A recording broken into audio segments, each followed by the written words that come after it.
Hello students, welcome to facts with Prerna. आज हमारे साथ एक बहुत ही ज़्यादा स्पेशल गेस्ट है जिन्होंने रिसेंटली अपना 2025 का सीजीएल क्लियर किया है, वो भी बहुत अच्छी रैंक के साथ। And his rank is 340 and he got the SI grade second post.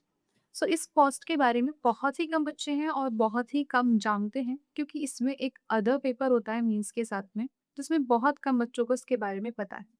तो आज हम उनकी प्रिपरेशन और उनकी जर्नी के थ्रू जानेंगे कि आप इस एग्ज़ाम के लिए कैसे अपीयर हो सकते हैं और आपको क्या-क्या प्रिपरेशन करनी पड़ेगी। So hello Rakesh, welcome to the hello podcast. Ma'am. Thank you ma'am. Okay, so आपकी प्रिपरेशन फ़ेज़ पर जाने से पहले सबसे पहले मैं आपसे ये जानना चाहती हूँ कि आपने कब अपनी प्रिपरेशन को शुरू किया? उससे भी पहले मैं ये जानना चाहती हूँ कि आपकी स्कूलिंग क्या है? आपके पास क्या-क्या सब्जेक्ट थे? आपके पिताजी और माताजी क्या करती हैं? और अब इस टाइम आप क्या कर रहे हैं? मैम, पापा जी पीडब्ल्यूडी में एक कर्मचारी हैं एंड मेरी मम्मा हाउस मेकर हैं एंड मेरी स्कूलिंग गांव में 4th क्लास तक हुई है, प्राइवेट स्कूल में। इसके बाद मैंने 10th तक प्राइवेट स्कूल में पास के टाउन में स्कूलिंग की and then 11th 12th maths से मैंने गवर्नमेंट स्कूल में ये स्कूलिंग की एंड देन इसके बाद मेरा college Holkar science college Indore में हुआ, बीएससी किया मैंने वहाँ से। ओके, सो बीएससी में आपके पास क्या-क्या सब्जेक्ट थे? बीएससी मैम पीसीएम था मेरा। Okay, yes. Is so basically जो आपने एग्ज़ाम दिया है उसमें स्टैटिक्स का एक पेपर होता है। तो उसके लिए कोई यस मैम। क्राइटेरिया है? क्योंकि जो सीजीएल होता है तो उसमें ये होता है कि जिस बच्चे ने भी ग्रेजुएशन कर रखा है नॉर्मल, वो फिल कर सकता है। तो क्या इसमें कोई अलग से कोई यस। क्राइटेरिया होता है? यस मैम, क्राइटेरिया है। और स्टैटिस्टिक्स के लिए दो पोस्ट इसमें दी गई हैं, एक जेएसओ एंड सेकंड है एसआई ग्रेड 2। तो 2024 तक जो एसआई ग्रेड 2 के लिए क्वालिफिकेशन थी, उसमें स्टैटिस्टिक्स ग्रेजुएशन में होना मैंडेटरी था। और 2025 इसमें अगर आपके पास मैथ्स भी है ग्रेजुएशन में, तो आप उसके लिए एलिजिबल। एंड जेएसओ के लिए आपके पास सिंपल आप किसी भी सब्जेक्ट्स में बैचलर्स होने चाहिए एंड 12th में मैथ्स में 60% प्लस मार्क्स होने चाहिए। ओके। सो मैथमेटिक्स एक सब्जेक्ट होना बहुत ज़रूरी है आपके पास में फॉर दिस पोस्ट। ये यस मैम। अच्छा, तो आपका ये कौन-सा अटेम्प्ट था? ये मेरा मैम थर्ड अटेम्प्ट। तो आपने प्रिपरेशन कब शुरू की थी अपनी? और मैंने जैसे मेरे कॉलेज के फाइनल ईयर एग्जाम हुए, इसके बाद मैंने स्टार्ट कर दिए थे प्रिपरेशन। और फर्स्ट अटेम्प्ट दिया मैंने, उसमें मेरा नहीं हुआ। फाइनल एग्जाम के एक महीने पहले मुझे डेंगू हो गया था उसी टाइम पर। सो बहुत अच्छे परफॉर्म नहीं कर पाया था फर्स्ट अटेम्प्ट में। देन इसके बाद सेकेंड अटेम्प्ट में मैंने कोशिश की, बट कुछ कमियां थी उस वजह से नहीं हो पाया। और थर्ड अटेम्प्ट में फाइनली हो गए।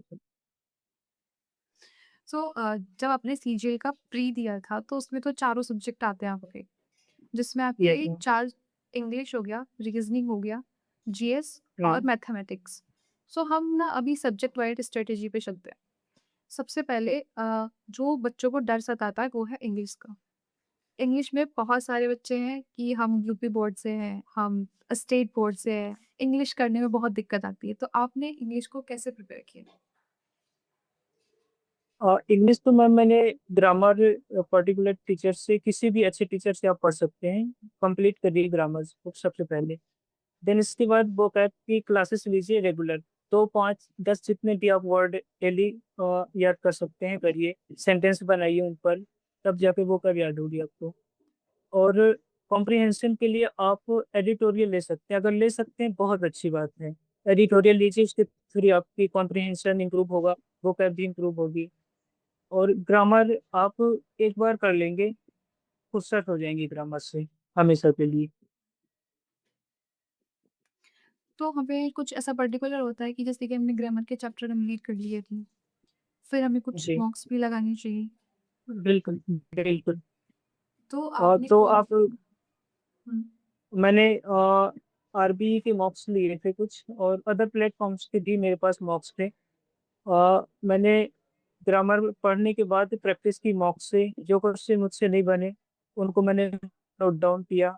बार-बार बार-बार नोट डाउन करते गए, जितनी बार भी गलत होते गए। एरर बुक मैंने अलग से बना रखी है अपनी, उसमें नोट करते गए, प्रॉपर रिवीजन करते गए। रूल्स भूलते जाते हैं बट बार-बार बार-बार उनको रिवाइज करते रहो तो हो जाओ। हुँ। अब बच्चों का ये डाउट होता है कि जैसे उन्होंने चैप्टर पढ़ लिए, चैप्टर उनके कंप्लीट हो गया। ओके, चैप्टर कंप्लीट करने के यस मैम। बाद में उन्होंने मॉक भी लगा लिए बट उनके मॉक में स्कोर बूस्ट नहीं हो रहा है, तो फिर क्या कर सकते हैं? मैम, मार्क्स में ज़्यादातर बच्चों के जो नंबर कट रहे हैं वो पैराजम्बल कॉम्प्रिहेंशन का सेक्शन जो है उसमें, और कुछ वोकैब में, और क्लोज टेस्ट जो आ रहा है उसमें। अपरी में कॉम्प्रिहेंशन तो शायद नहीं आ रहा है, तो इसी में कट रहे हैं ज़्यादा नंबर। और कॉम्प्रिहेंशन में कहें तो पैराजम्बल, इसमें इसीलिए नंबर कट रहे हैं क्योंकि बच्चे कॉम्प्रिहेंशन पे ध्यान नहीं देते हैं, वो सिर्फ ग्रामर का पोर्शन ही पढ़ते हैं। तो 3 से 4 क्वेश्चन पैराजम्बल के आते हैं, उसमें नंबर कट जाते हैं। क्लोज टेस्ट में अगर आपको कॉम्प्रिहेंशन प्लस ग्रामर दोनों में पकड़ नहीं है तो क्लोज टेस्ट नहीं बनेगा, 5 क्वेश्चन उसके आएंगे, वो भी 2-3 क्वेश्चन गए। यहाँ से स्कोर डाउन होता है अपने इंग्लिश में। हाँ, क्योंकि जो सीजीएट की मेरिट है वो काफ़ी अच्छी जाती है, तो अगर आपकी किसी एक हम्म, भी सब्जेक्ट पे कमांड अच्छी नहीं है तो फिर दिक्कत हो सकती है। बिल्कुल बिल्कुल। अच्छा, coming to the next subject जो है रीज़निंग, जो ज़्यादातर बच्चों का सही बनता है, पर कभी-कभी दिक्कत क्या आती है ना कि कुछ पर्टिकुलर पोर्शन होता है, जिसमें बच्चों को बहुत ज़्यादा दिक्कत होती है। सो बेसिकली क्या हम्म, होता है कि बच्चों को ये लगता है कि हमें हमारी रीज़निंग पे कमांड जो है बहुत अच्छी है, हमें मॉक्स की ज़रूरत नहीं है।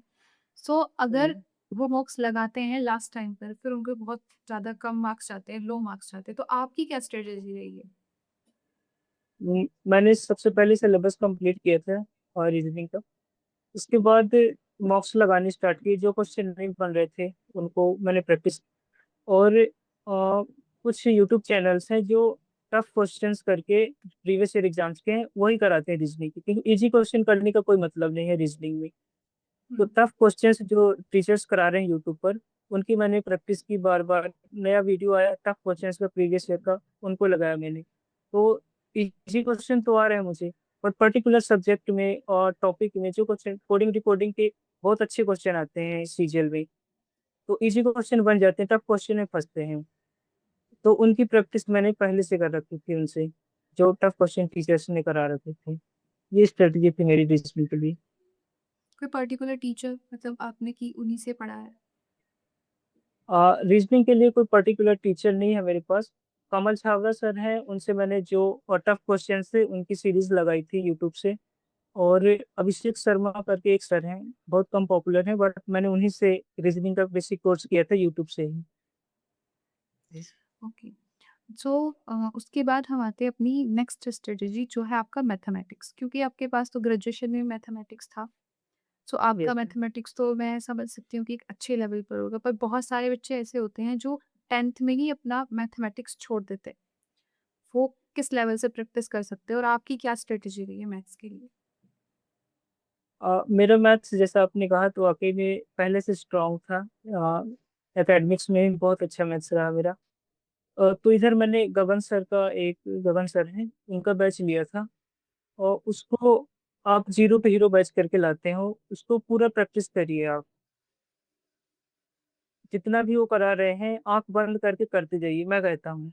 और दूसरे टीचर्स, कोई अच्छे टीचर्स हैं उनके अलावा भी, बस एक बार कोर्स को कंप्लीट कीजिए मैथ्स के, क्योंकि मैथ्स में सिलेबस कंप्लीट करना सबसे बड़ा टास्क है। बच्चे आधे में ही मैथ्स को छोड़ के चले जाते हैं, आधा करते हैं, बोलते हैं नहीं आ रहा नहीं आ रहा, छोड़ के चले जाएंगे। एक बार आप मैथ्स के सिलेबस को पूरा एंड तक खत्म करिए विद प्रैक्टिस। बीच बीच में जो पिछला है उसका रिवीजन करते जाइए। ये मैथ्स के लिए स्ट्रेटजी रहेगी। और बेसिक जो अभी एंटर कर रहे हैं जो बच्चे, उनके लिए सबसे पहले सिलेबस कंप्लीट करना, वो विद प्रैक्टिस। यस। लेकिन कुछ बच्चे हैं जो मेरे पास अभी रिसेंटली उनके डाउट्स आए हैं कि ऐसा होता है कि चैप्टर्स वो तैयार करते हैं और जैसे ही नेक्स्ट चैप्टर पर मूव करते हैं तो वो पिछले वाला भूल जाते हैं। तो क्या ये आपके प्रैक्टिस साथ है। भी हुआ था? मेरे साथ भी हुआ, कई बार हुआ, एक बार नहीं कई बार। और तो इसके लिए और जैसे टीचर से सिलेबस एक लाइन से कंप्लीट कराते हैं तो ऑब्वियसली कि पिछला चैप्टर भूलेगा ही भूलेगा। तो टीचर्स जैसे कराते जा रहे हैं, अपने को एक्स्ट्रा टाइम देना उसमें, जो पिछला चैप्टर है, टीचर्स तो उसको रिवाइज नहीं कराएंगे अब, तो उसको हम अलग से टाइम देंगे खुद, तब जाके वो हमसे कंप्लीट हो पाएगा। तो अलग से कैसे, मतलब जैसे आपने आज मान के चलते ट्रिग्नोमेट्री कंप्लीट किया है हम्म। और अब आप कोई नया चैप्टर है, टाइम एंड वर्क पढ़ रहे हैं, आप ओके। ट्रिग्नोमेट्री के लिए, तो फिर आप कैसे मैनेज करेंगे? जैसे सर ने कल ट्रिग्नोमेट्री खत्म करी, ओके, तो इसके बाद मैं जस्ट उसी दिन रिवाइज नहीं करूंगा उसको, उसको 1-2 दिन का टाइम दूंगा, क्योंकि जो कॉन्सेप्ट्स हैं वो 1-2 दिन तक याद रहते हैं दिमाग में इजिली। 2-3 दिन के बाद भूलना स्टार्ट होते हैं, तो मैं उसको 2 से 3 दिन हो जाने के बाद फिर उसको रिवाइज करूंगा। जो शीट्स देंगे सर, उन शीट्स से क्वेश्चंस को, जो टफ क्वेश्चन हैं उनको प्रायोरिटी में पहले रख के उनको रिवाइज करूंगा, तो जो मेजर कॉन्सेप्ट्स हैं वो रिवाइज हो जाएंगे मेरे। तो यही साइकिल फिर 3 दिन बाद कर लिया, फिर 1 महीने बाद करीब भी कर लेंगे, तो धीरे धीरे दिमाग में बैठती जाएंगी, फिर मॉक थ्योरी जो रह जाएगा वो रिवाइज हो जाएगा। अच्छा, ये बताइए, आपने पर्टिकुलर सब्जेक्ट्स के लिए नोट्स बनाए थे? मेरी सबसे बड़ी गलती मैम ये थी कि मैंने मैथ्स के नोट्स नहीं बनाए थे, और इसका मुझे जब थर्ड अटेम्प्ट में मैं फिर नोट्स बनाया, हालांकि शॉर्ट नोट्स बनाए थे मैंने, पर थर्ड अटेम्प्ट में मैंने नोट्स बनाए, बाकी सारे सब्जेक्ट्स के नोट्स बनाए थे मैंने। अच्छा, तो वो नोट्स कितने हेल्पफुल होते हैं जब आपका एग्जाम टाइम बिल्कुल पास होता है? बहुत हेल्पफुल है मैम।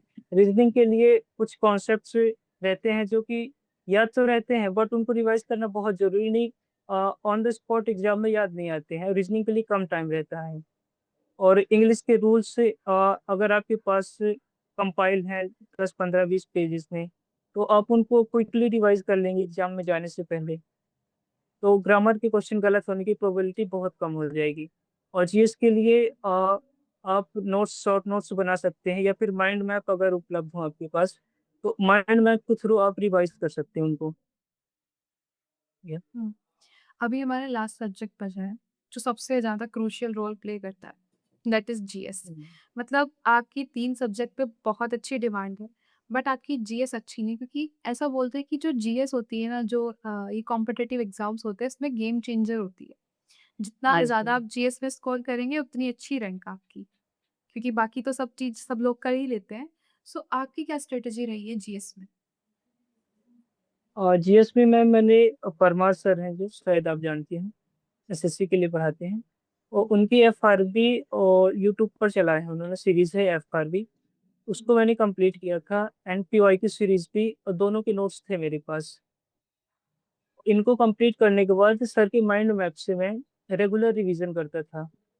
और कि जैसे पॉलिटी मैंने आज सेलेक्ट किया, पार्ट 3 एंड पार्ट 4 में कंप्लीट करूँगा, तो इनको माइंड मैप से रिवाइज कर लिया, और देन इसके बाद मॉक में चैप्टर वाइज जो मॉक है उनको दिया, तो ऐसे रिवाइज होता जाता था जीएस। फिर भी बहुत सारी चीज़ें रह जाती हैं, जैसे करंट अफेयर रह गया, इसको तो लास्ट टाइम में ही मैंने पढ़ा था, क्योंकि वेटेज कम था एसएससी में अभी तक, हालांकि नया पैटर्न जब से आया है इसमें वेटेज थोड़ा सा बढ़ गया है करंट अफेयर्स में। हम्म, अब जीएस के अंदर भी बहुत सारे सब्जेक्ट्स हैं, सिविक्स है, पॉलिटी है, ज्योग्राफी है, हिस्ट्री है। तो क्या आपने सारे सब्जेक्ट पढ़े थे या कुछ चुनिंदा सब्जेक्ट थे जो आपने तैयार किए थे? साइंस में मैंने कुछ सब्जेक्ट्स को कम अहमियत दी थी, और बायो को थोड़ा सा ज़्यादा पढ़ा था, एंड केमिस्ट्री और फिजिक्स को थोड़ा कम पढ़ा था। बाकी इकोनॉमिक्स, पॉलिटी, ज्योग्राफी, हिस्ट्री इनको अच्छे से पढ़ा था, छोड़ा नहीं था शायद मैंने कुछ भी। बायोलॉजी क्योंकि मुझे ज़्यादा समझ में भी नहीं आ रही थी, इसलिए सोचा 1-2 क्वेश्चन का रिस्क ले सकता अच्छा, सो आपके जो टोटल बने थे वो कितने बने थे प्री में? हूँ। प्री में मेरे 145 मार्क्स बने थे। That's a decent score. Hmm. Hmm, so आपका मतलब मुझे एक चीज़ जाननी है कि जो आप पढ़ाई करते थे उसके लिए आपने लाइब्रेरी ज्वाइन की थी या सेल्फ घर से ही चल रहा था सब कुछ? मैं घर से ही पढ़ता था मैम, लाइब्रेरी ज्वाइन नहीं कर रहा था। अच्छा, कितने घंटे पढ़ते थे? मैंने आवर्स तो कभी काउंट नहीं किए हैं, बट मेरी जो टू डू लिस्ट होती थी उसमें मैं ये डिसाइड करता था कि मैं ये चैप्टर से ये टॉपिक आज कंप्लीट कर लूंगा, सो अमूमन मेरे 7 से 8 घंटे निकल जाते थे। अच्छा, अभी आपने टू डू लिस्ट का जिक्र किया है, तो क्या जी। आप वो टू डू लिस्ट रेगुलर बनाते थे? रेगुलर मैम, एक दिन पहले सोने से पहले मैं नेक्स्ट डे की टू डू लिस्ट कंप्लीट कर लेता था। ओके। सो ऐसा मतलब बहुत सारे बच्चे हैं जो बोलते हैं कि बिना लाइब्रेरी जॉइन किए हुए नहीं हो सकता है। तो आपके सामने एक जीता जागता एग्ज़ाम्पल हूँ, जो बिना लाइब्रेरी जॉइन किए घर से अपना कंप्लीट करके पूरा किया इन्होंने। सो जैसे कि आपके जो सोर्सेज़ रहे हैं, आपने टीचर्स के बारे में थोड़ा बताया, तो थोड़ा बुक्स के बारे में बताइए। मतलब आपने कौन-कौन सी बुक्स पढ़ी है? अ, बुक्स मैंने पर्टिकुलर कोई बाय नहीं की है किसी भी सब्जेक्ट्स के लिए। और टीचर्स ने जो नोट्स प्रोवाइड करे मुझे शीट्स से मैथ्स में शीट प्रोवाइड कर दी सर ने, एंड जीएस में माइंड मैप और नोट्स बना लिए मैंने क्लासेस से। वो सारी चीज़ें बुक मेरे पास कोई नहीं है। ओके, सो अब आप क्या सोच रहे हैं आगे कि मतलब सीजीएल हो गया है तो ये इनफ है या फिर कुछ आगे का आपने फर्दर डिसाइड किया है? यस मैम, ये इनफ नहीं है बिल्कुल भी। और मुझे बहुत लेट ये रियलाइज़ हुआ कि मुझे कोर्सेज में जाना चाहिए। और एक्चुअली अगर मुझे 10th के बाद ये रियलाइज़ हो जाता कि मुझे फोर्सेस में जाना है, तो मैं शायद एनडीए के लिए प्रिपेयर करना स्टार्ट कर दिया होता। सो अब मैं एयर फोर्स के लिए एफपैट मेरे पास 3 अटेम्प्ट है अभी। मैं उसमें अपनी पूरा 100% दूँगा कि उसमें सिलेक्शन हो। ओके, सो आपको डिफेंस जॉइन करना है। Yes so ma'am. आपने डिफेंस के लिए भी तो कोई अटेम्प्ट दिया?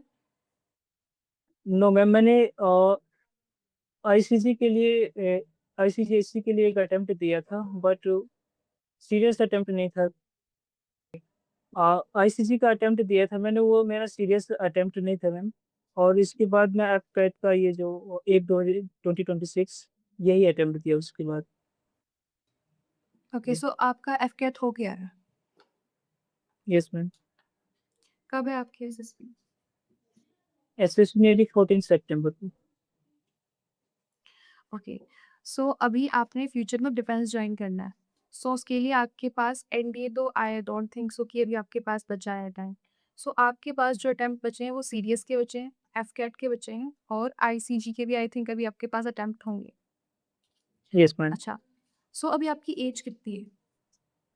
मेरी एज 24 है और सीडीएस का शायद ये लास्ट अटेम्प्ट था मेरे पास सिर्फ ओटीए के लिए। तो मैंने सीडीएस फिल नहीं किया। एफपैट और आईसीसी में मैं फोकस करूंगा। ओके, सो अभी आपने इतना कुछ अचीव कर लिया है और आपसे बात करने के बाद आई होप सो कि एस्पिरेंट्स को काफ़ी कुछ क्लैरिटी है जो मिल जाएगी। अभी के लिए इतना ही। Thank you so much for joining me today और काफ़ी कुछ सीखने को मिला है। And the thing is one last question मेरे पास अभी क्वेश्चन है।